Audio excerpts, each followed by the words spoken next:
One of the things that makes the GriefShare experience unique and DivorceCare experience for somebody who's not a part of a church is that it's bringing that person to the church for 13 weeks in a row. Mm-hmm. But we found that when people are able to come to a church repeatedly for 13 weeks, they get connected to the culture. They're invited to church by other people in the group, and people just they become parts of these churches in the groups where they attend a GriefShare DivorceCare meeting.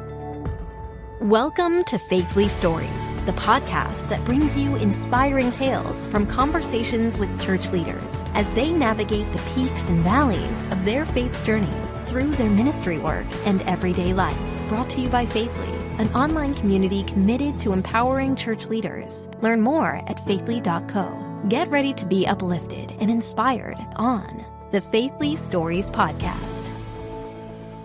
Sam Hodges, welcome to the Faithly Stories podcast. Hey, well, thank you for having me, Alicia. Yeah, it's really quite a privilege and a pleasure to have this conversation with you. I don't know a single pastor that would tell me that they don't need resources around grief or around divorce. So this is a really important conversation. And I might add, I think maybe a best kept secret in the church world that we don't want it to be a secret anymore. So this is an important conversation. Yeah. Well, I appreciate you having us on to talk about what we're doing. God's been really good to us over the years, and we're excited about the lives that are being changed in churches through our GriefShare and DivorceCare resources. So again, thanks for the opportunity to speak with you and your audience. Thank you, Sam. Why don't we start from the beginning of the journey for Church Initiative? I'd love to hear about how it was started. What was the spark that formed it? Yeah, really, that's a story about a ministry that started in a living room that ended up becoming a global ministry. And our founder, his name is Steve Grissom. He went through a divorce, and it was a painful divorce, a divorce that he didn't want. And Steve was a faithful Christ follower. And so he looked to the Lord to help him through this divorce. And through that, he read a lot of books and just processed a lot of information to help him to get to a better place. And so once he, experienced a measure of healing, he really wanted to turn around and help other people who were going through divorce. And so by that time, he had remarried. And so he and his wife, his new wife, Cheryl, they started a support group that met in their home to help people who were also going through divorce. And this thing it exploded. And they had people just, filling their house. They had gotten to had issues with neighbors about parking. Why are all these people parking here? And, but there was some also, even though the ministry was very effective and fruitful, one of the things that happened is Steve was actually starting to feel the pressure of doing these groups week in and week out. It was a lot. I mean, he's full-time as an executive for a satellite company, and he's got to prepare these lessons, and he's very humble. He didn't feel he was even adequate to teach these lessons. And so he felt like people could benefit from something more. So he started looking for something out there on the market that, prepackaged turnkey that could help other churches offer divorce recovery ministry. And he couldn't find anything. And so after a while, Steve really sensed that the Lord was telling him, you need to do this. And so Steve's, and his wife, they prayed and talked about it. And Steve quit his job back in 1993. And he decided to create DivorceCare. And see, the interesting thing about Steve is that Steve was trained as a journalist. So before he worked as an executive for this satellite company, he worked in news. He'd also been a DJ, and he was a news director of a CBS affiliate here in the Raleigh area. And so he had these gifts, these skills. So since he was a reporter at heart, he was a good listener, and he knew how to tell good stories. And so what he did is he went back and started interviewing a lot of the people who wrote books that helped him. And he also interviewed other people who had gone through grief and divorce, and other pastors and other counselors. But he had this unique skill set that allowed him to bring all that together in a video-based curriculum. And it really was, it was different from other things that are out there. Because a lot of times when you get a Christian video, even today, it's a man at a podium teaching. right? But what Steve was able to do was weave together these powerful stories and insights from Christian counselors, people who've been through divorce, and it was amazing, had an amazing impact on participants. And so in addition to that, there was a workbook that he developed.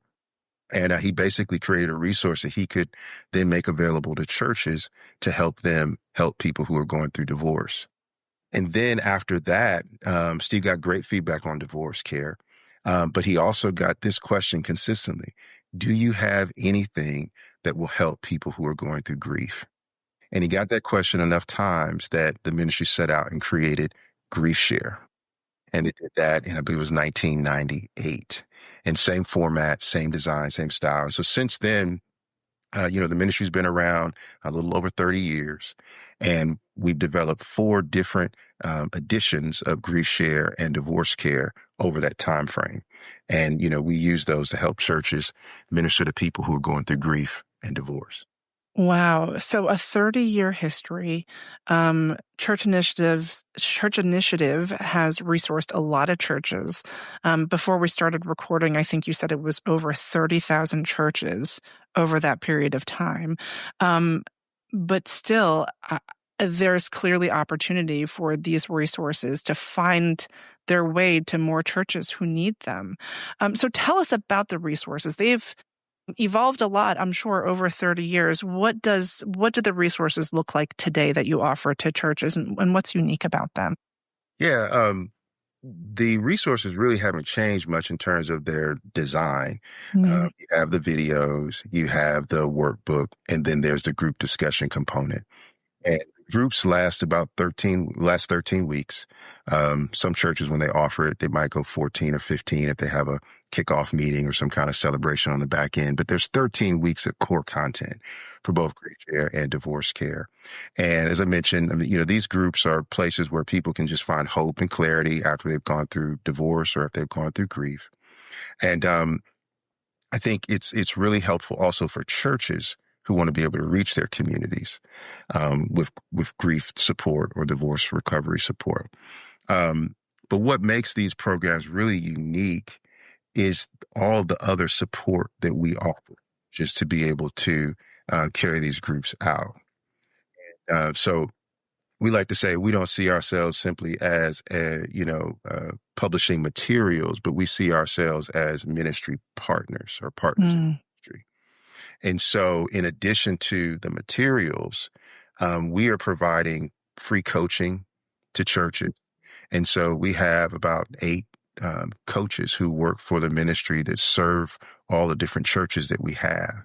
And when you purchase a kit, you're also assigned a coach. And that coach is there for you to call anytime during the week and ask questions about how to promote the group, how to troubleshoot, or how to train people to lead your group or how to build a team. That person is there for you. We've got online resources to help leaders train for GriefShare and DivorceCare. There are over 30 modules for each, just video-based content. And that allows individuals to train individually, or groups can come together and train. So there's just a lot of support materials that we offer. The other thing we offer is we help you promote your group. Mm.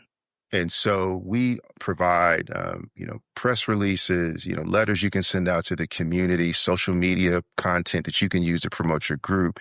And then our own marketing team is also encouraging people to find groups. And we have this neat thing that's on our website. We call it the GriefShare and DivorceCare Find a Group. And so people go in, they just type in their zip code and they can find groups meeting near them. They can also find online groups. So it's really that support that we offer that differentiates us from other ministries, because again, we're not just selling products, we're part of the ministry. And so that's what makes the programs unique. Wow, that's really interesting. What's also interesting to me is when I think about offering DivorceCare or GriefCare, I think about a resource that you're offering to your congregation, right? Like to your church. But what I heard in what you just talked about, what makes Church Initiative unique, is that it can be part of your outreach to the community. Is that something that Do you encounter that a lot? Like, are churches using your resources in that way? Yeah, they are. And I think that's something that initially surprised us about Mm, how these materials worked in churches, but it also comes as a surprise to the churches themselves. wow. And so when Steve started the ministry, the idea was again to create something to help people in churches who were dealing with grief and divorce. Well, divorce, right? Um, but what ended up happening is that our leaders saw, and we saw over time, that in many cases, over 50% of the people who participate in a group are from outside the church. Wow. And they're often unchurched, not just people Yeah. from other churches. And sometimes that happens. Somebody doesn't want to go to a divorce care group at their church. They want to go to one down the street. We understand that. But a lot of times they're non-believers in these groups, people that don't have church homes, or people who are Christians, but they've been away from the church for a long time. Mm, And so what we found is that GriefShare and DivorceCare are incredible outreach tools. And again, you talk about um, GriefShare and DivorceCare being a quiet secret. I think that's another secret about our ministry, is that it's often started by people who have a heart for care ministry, but it's a mm, powerful outreach ministry. And that's one mm. thing we're trying to figure out is, okay, well, how do we help people who are more thinking about evangelism and outreach understand the power of these ministries, that is something Yeah. that can be in their toolkit to bring people to the church. So we're trying to figure those things out. Right. Wow. Super interesting. And I think something that every church is thinking about, right? Like, what can they offer to their communities? Yeah. How can they reach the unchurched? Yeah, and the thing I'll add to that, I think one of the things that makes the grief share experience unique for and divorce care experience for somebody who's not a part of a church is that it's bringing that person to the church for 13 weeks in a row.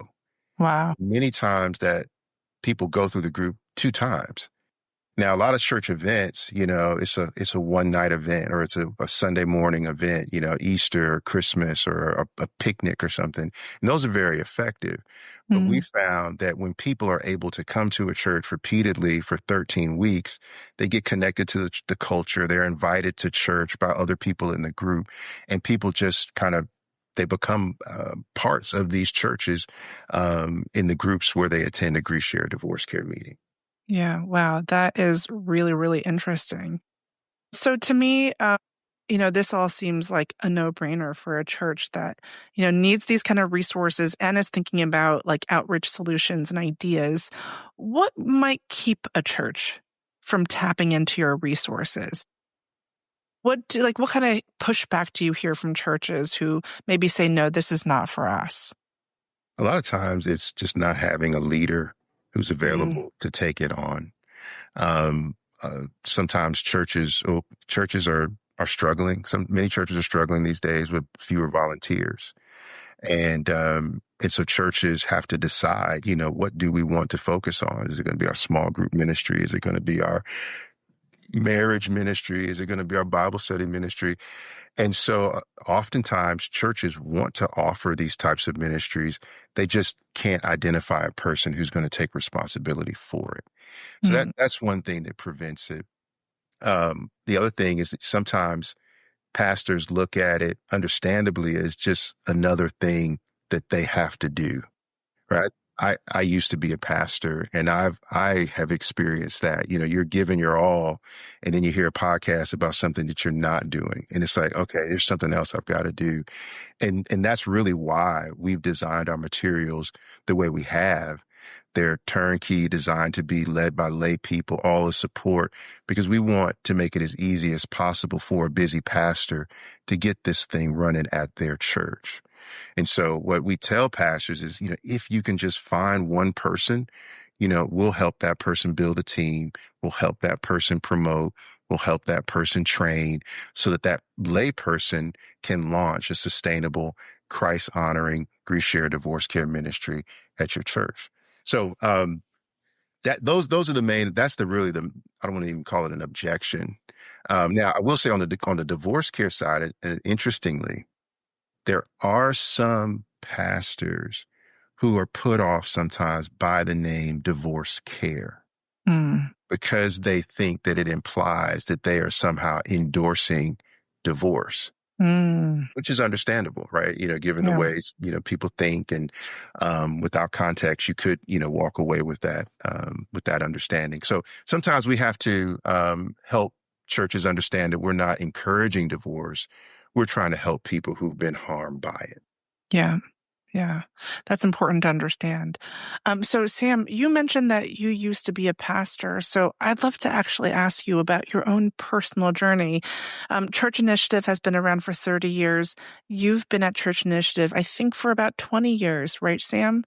What brought you to Church Initiative? How did you find them, and how did your journey start with them? Yeah, it was the Lord, 100%. I went to Southeastern Baptist Theological Seminary, which is in Wake Forest, North Carolina. It's a Southern Baptist seminary. And I was planning on planting a church immediately after graduation with a friend of mine who went to Dallas Theological Seminary. He and I went to Howard University together. We were involved with Campus Crusade at Howard, great friends. And we were set to go. The Maryland-Delaware Baptist State Convention had greenlit our church plant. So we were ready to go.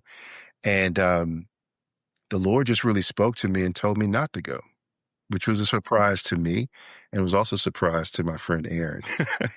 And so I knew I wasn't supposed to go. It wasn't clear what I should do. But I just was obedient to the Lord. I told him I wasn't going to be able to come because the Lord didn't want me to do it. And not too long after that, my pastor at the time, or the outreach pastor of the church I was attending, introduced me to the founder of Church Initiative, Steve Grissom. And it turned out that Steve was looking to hire someone who had theological training, but also had a background in communications. And so my undergraduate degree was in television production communications. And going all the way back to seventh grade, I'd been involved in television production in middle school, in high school. Again, that was my major in college. When I was in seminary, I worked at a television station as a video editor and as a camera operator. And I thought, going through seminary, that the Lord was I was trying to get out of that so I could just do ministry, right? I want to go work in the church and just do ministry. But it seems the Lord was preparing me for something else. Came to Church Initiative in the early, around 2000 or so, and worked in content creation for a while. And then my friend in Maryland who planted the church, he said, "Hey, the church is off the ground. I've got about 150 people here. I want you to come work full time as a discipleship pastor." And I said, "Okay." And Steve, our founder, he said, "Don't go. You're not a pastor." And I said, "Well, if it doesn't work out, can I come back?" And he said yes. And did that for a few years. And it indeed did not work out. I called him up and he said, "We've been praying for you to come back." So it's just 100% God's story. Yeah. Once I got back, Steve was interested in grooming me to succeed him as president of the ministry. And in 2022, January 2022, I became president of Church Initiative. Wow. That's a great story. The way that you described who they were looking for, and you were exactly that person. It was like this role was a tailor-made suit that the Lord designed for you. And I think part of your journey, sort of taking a left turn, trying out something new, but then coming back, I think that resonates with a lot of people who, maybe make a choice to do something else. But wow, how beautiful that you could come back to this tailor-made suit for you. So you're now the president of the organization. Looking back on the last couple of decades, what would you say are some of the defining moments that make Church Initiative what it is today? Yeah, I think most recently, the biggest thing that is defining us has really been our response to COVID. Hmm. I don't think we're unique, but because I know Bible Study Fellowship had to do this, we had to make a pivot so that people could attend groups while everyone was, unable to gather for in-person church meetings. And so we began offering online groups, and that helped us get through that crisis. But what it's also done is positioned us now to reach the world internationally with our groups. Wow. So, right now, there are churches all over the world that are using our materials. Churches in Africa, churches in Australia, the UK, but it's often cost prohibitive, Mm. for churches to do it. So it's rare. But now that we've figured out how to do online groups, we're in the process of making our materials available digitally as well. So here in a couple of weeks, our materials are going to be available digitally to nearly 80 additional countries. Wow. We're really excited about that. And, that's something else that we didn't see that coming. Yeah. And in some ways we talked about it, we would love to have online groups, but COVID forced us to do it. And then again, there's a next step into making it available internationally. So that's something that we're really, really excited about. And the other thing that has been pivotal is we just released a new version of GriefShare that is in Spanish. Mm. And so we just released that this spring, and we're really excited about Spanish-speaking churches using that. And we'll also be able to make that available internationally, digitally as well. So really excited about some of the things that God's doing here, allowing us to reach more people with Christ-centered hope and care. Wow, that's really incredible.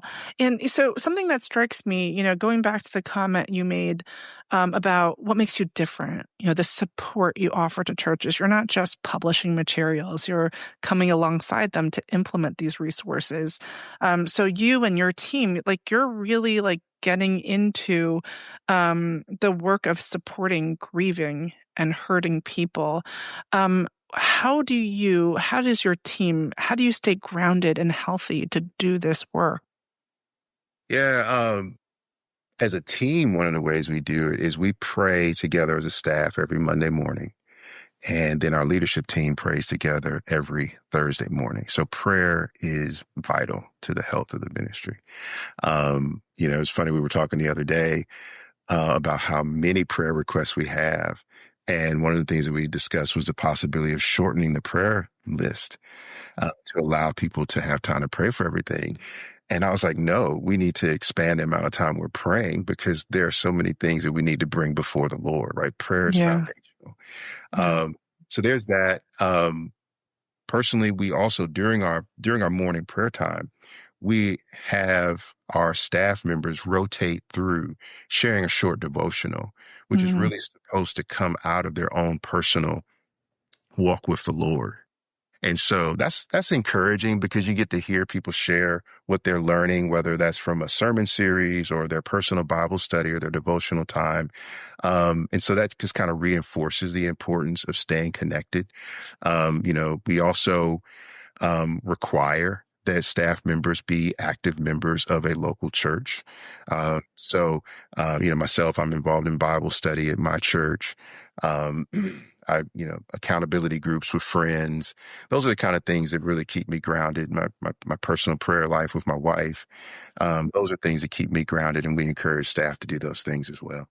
Wow, that's really important for an organization that does the kind of work that you do. We've been using a lot of organizational language, like resources and reach, and we've been talking a lot like that. But unless it's all rooted in prayer, I think a ministry organization like yours, I think it's just so important and just so great to hear that you are all rooted in prayer. It's got to be rooted in prayer, and it's got to be personal, right? You're touching so many people's lives. And, when you're running a large ministry like yours, that's trying to have reach and trying to have impact, you got to keep it personal. So you remember the impact that you're having. And so, can you share with us maybe one or two of those stories where you've really personally, your resources, your help, your support have really touched people's lives and changed them? Yeah, this is a personal story because it's about a lady named Carla. And my wife and I, we used to attend a church in Apex, North Carolina with Carla and her husband, Scott. And we were good friends. Our kids were friends. Scott and I really bonded over the fact that we were both Redskins fans. And they're the Commanders now, but we're really good friends. We talked about that all the time. Scott, like I did, we both volunteered in the Sunday school department at the church. And one Sunday after church, Scott was complaining that he didn't feel well, and he was trying to drink a bunch of Gatorade to just kind of get himself back to 100% and whatever, feel better. And he eventually said he wanted to go to the hospital. He said, he told his wife to take him down there. And the church is 2 miles from the hospital in Apex. And so she whisked him down there, and he died in the parking lot. And it just shocked the church, right? My wife was at an event with Carla and her children when the pastors came and let her know what had happened.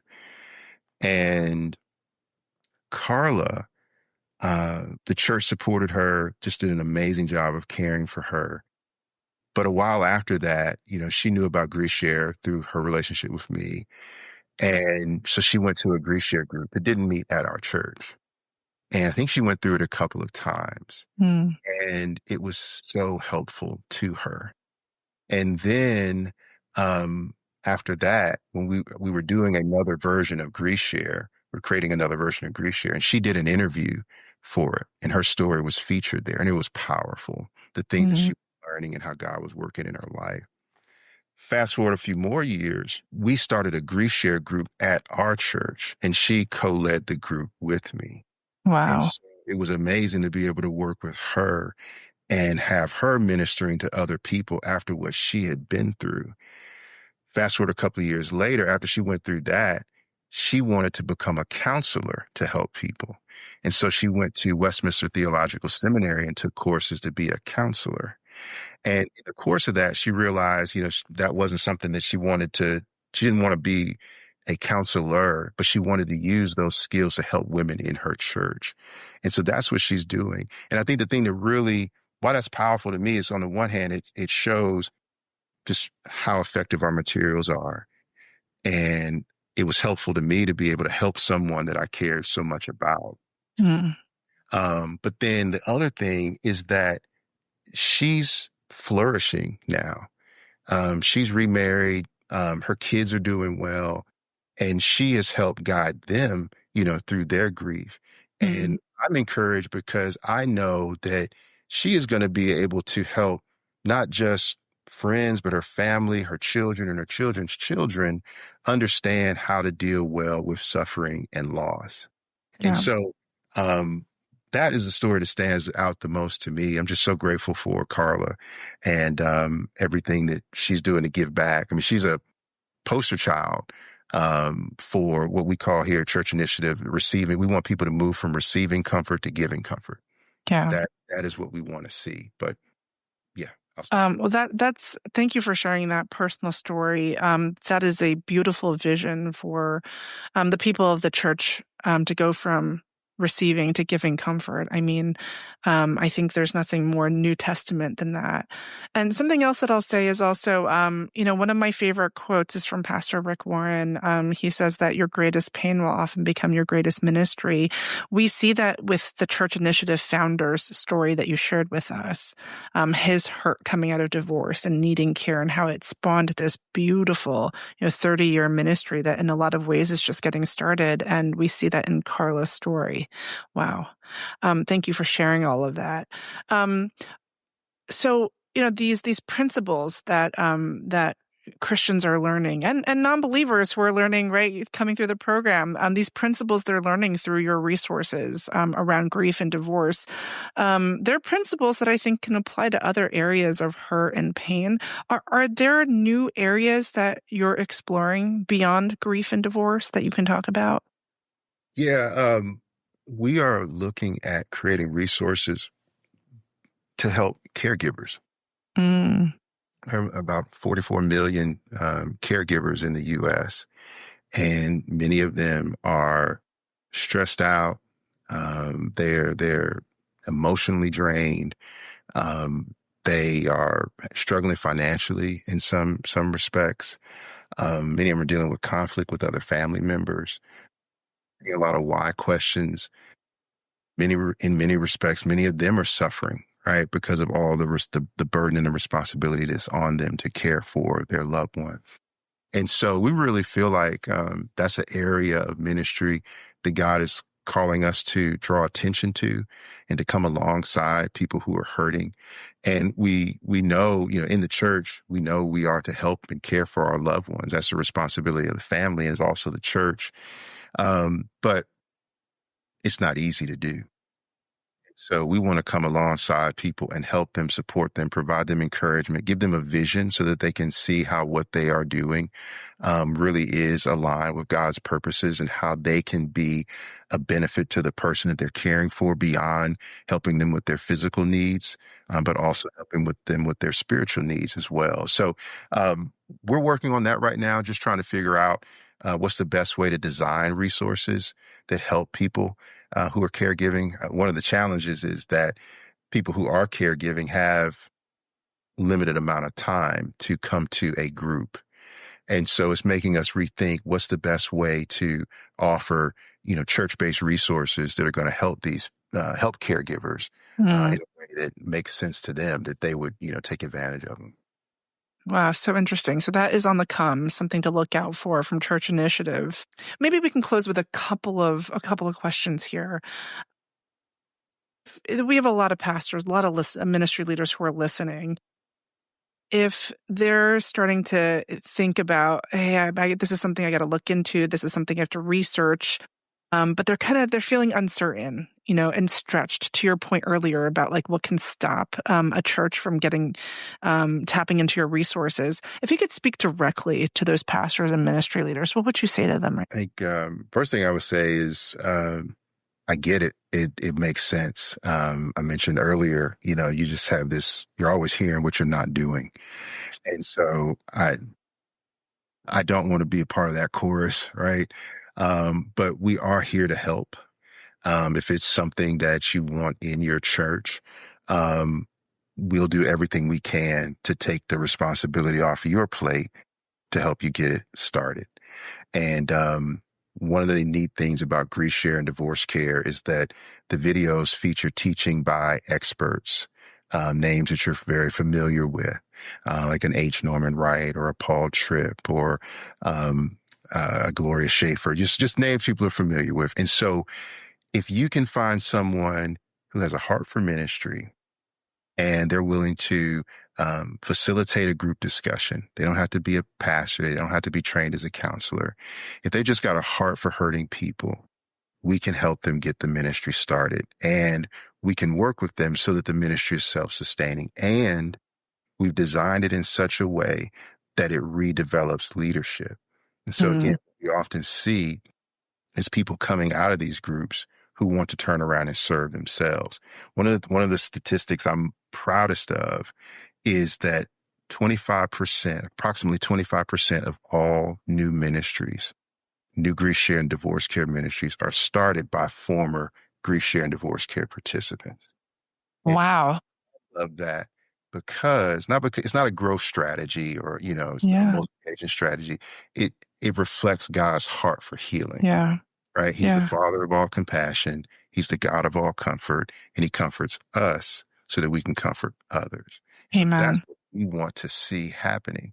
Yeah. And we track it because we want to make sure that our materials are achieving that goal. Right. Yeah. So, all that to say, if you can find a person, we'll do everything we can to get the thing running, and we'll create with you a sustainable grief or divorce recovery ministry in your church. Wow. Who can say no to that? It's the deal of a lifetime. Well, so I think I know the answer to this question, but Sam, how can we and how can our listeners be praying for you and for Church Initiative in this season? I would say pray for our leaders. And I'm not talking about the leaders who work for Church Initiative. I'm talking about the leaders who are leading GriefShare and DivorceCare groups.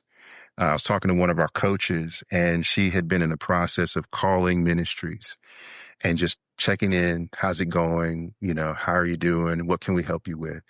And she mentioned that a number of the leaders that she talked to were having to step away or were because of health issues and other challenges. And so a lot of our leaders, they're on the front lines of ministry, but they're also under attack or dealing with health issues. And we want our ministries to keep going because they're so powerful, they're so effective. So we just want God to really strengthen and equip and build up our leader base. The other thing I would say is to pray for our participants. There's so many of them who are non-believers. Pray that they come to know Christ. We present the gospel over the 13 weeks that people are in the course. So pray that many people will come to know Christ, and also that people will heal just from the resources that we've created. And I guess most importantly, that they would make wise decisions.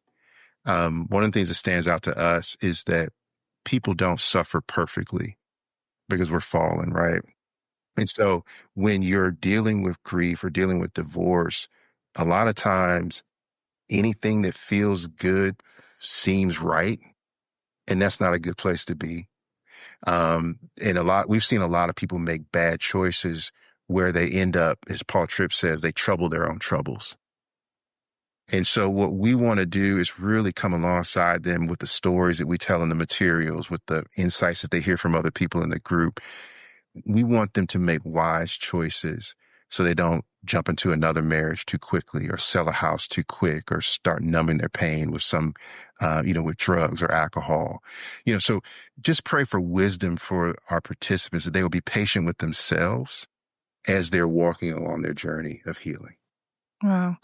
What a beautiful ministry. Thank you for sharing with us the heart of the ministry, the journey, your vision. It's really been a privilege to have you on the podcast, Sam. We're going to include your website and all of that in the show notes, but could you just shout it out really quickly for someone listening who wants to tap into what you're offering? Yeah, if you're interested in attending a group or hosting a group, you can visit GriefShare.org. GriefShare.org. And on the DivorceCare side, it's DivorceCare.org. That's where you can find a group or figure out how to start one. Thank you again, Sam. It really has been such a privilege. And I hope that we will have a chance to talk again as your vision for serving caretakers come to fruition. I haven't heard anyone talk about that before, but it is obviously so needed. So I'm praying for you and really wishing you a fruitful ministry. Thank you so much, Alicia. Thank you for tuning in to the Faithly Stories podcast. We pray this episode gave you the encouragement you needed to continue on your journey. The Faithly Stories podcast is brought to you by Faithly, an online community committed to empowering church leaders, pastors, staff, and volunteers. The Faithly digital platform offers innovative and practical tools and resources to enhance connection, foster collaboration, and promote growth within the church and ministry space. Remember to subscribe, rate, and review our podcast to help reach more listeners like you. Stay tuned for more uplifting tales from the front lines of ministry on the Faithly podcast. Stay bold, stay faithful, and never underestimate the power of your own story.